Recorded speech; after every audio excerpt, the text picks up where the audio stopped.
ধন্যবাদ। শুভ সকাল সবাইকে। স্বাগত জানাচ্ছি আজকের এই প্রেস কনফারেন্সে। আপনারা যারা ওইদিকে আছেন এবং এইদিকে যারা আছেন, বিশেষ করে আমাদের স্পন্সররা যারা আছেন তাদেরকে স্বাগত জানাচ্ছি বাংলাদেশ ক্রিকেট বোর্ডে এবং তাদেরকে ধন্যবাদ জানাচ্ছি আমাদের সাথে সংযুক্ত হওয়ার জন্য। আমার মূল দায়িত্বটা বোধহয় স্পন্সর কারা হচ্ছেন সেই ঘোষণাটা দেওয়া, সেটা আমি প্রথমে দিয়ে দিই। বাংলাদেশ আয়ারল্যান্ড সিরিজের টাইটেল স্পন্সর সেনোরা এবং পাওয়ার্ড বাই রুচি। সো মেয়েদের ক্রিকেটে আমরা খুব বেশি স্পন্সরশিপ পেয়েছি এমন কথা আমি খুব একটা মনে করতে পারছি না। বাট এবার যেটা হয়েছে যে ওনারা এগিয়ে এসছেন আমাদের মেয়েদের ক্রিকেট স্পন্সরশিপের ব্যাপারে। আমার মনে হয় এটা মেয়েরা ডিজার্ভ করেছে। মেয়েরা রিসেন্টলি খুব ভালো ক্রিকেট খেলেছে এবং মেয়েদের ক্রিকেটটাও দেশে বা দেশের বাইরেও আলোচিত হয়েছে। আমরা দেখেছি দেশে মাটিতে ওরা অস্ট্রেলিয়া এবং ইন্ডিয়ার মতো দলকেও হারিয়েছে। সো একটা সম্ভাবনা তৈরি হয়েছে মেয়েদেরকে ঘিরেও, এবং তার জন্য যেটা খুব বেশি প্রয়োজন সবার দিক থেকে তাদের পাশে থাকার যে ব্যাপারটা সেটা।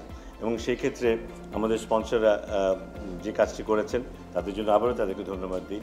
আমি আশা করব যে তারা যেই ইনভলভমেন্ট এখানে দেখিয়েছেন আমরাও তাদেরকে তাদের উপযুক্ত রিটার্নটা দিতে পারবো। মেয়েরা ভালো ক্রিকেট খেলবে, মেয়েরা আরও এগিয়ে যাবে, ওনারা আমাদের পাশের সামনেও থাকবেন। এবং আপনারাও যারা আছেন মিডিয়াতে, খুব তাড়াতাড়ি আমাদের এই সিরিজটা শুরু হতে যাচ্ছে এবং সেখানে আপনাদের সহযোগিতা আমরা চাইব। মেয়েদের ক্রিকেটটাকে আপনারা আরেকটু প্রচারের ক্ষেত্রে, দেখানোর ক্ষেত্রে আরেকটু সরব হবেন।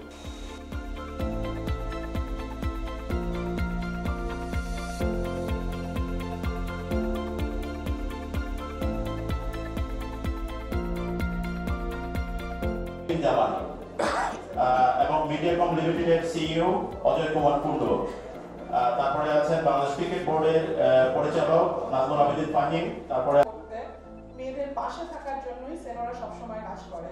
সেনোরা চায় মেয়েরা পিরিয়ডের সময় নিরাপদ অ্যান্টি ইনফেকশন স্যানিটারি ন্যাপকিন ব্যবহার করুক এবং বিসিবির সঙ্গে সংশ্লিষ্ট এবং সকলকে জানাচ্ছি সালাম এবং very good morning to everyone.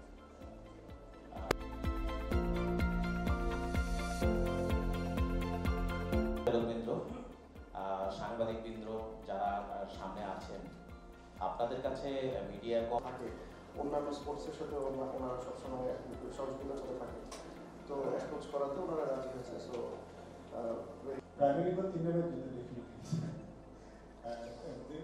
ক্রিকেটে আমরা খুব বেশি স্পন্সরশিপ পেয়েছি এমন কথা আমি খুব একটা মনে করতে পারছি না।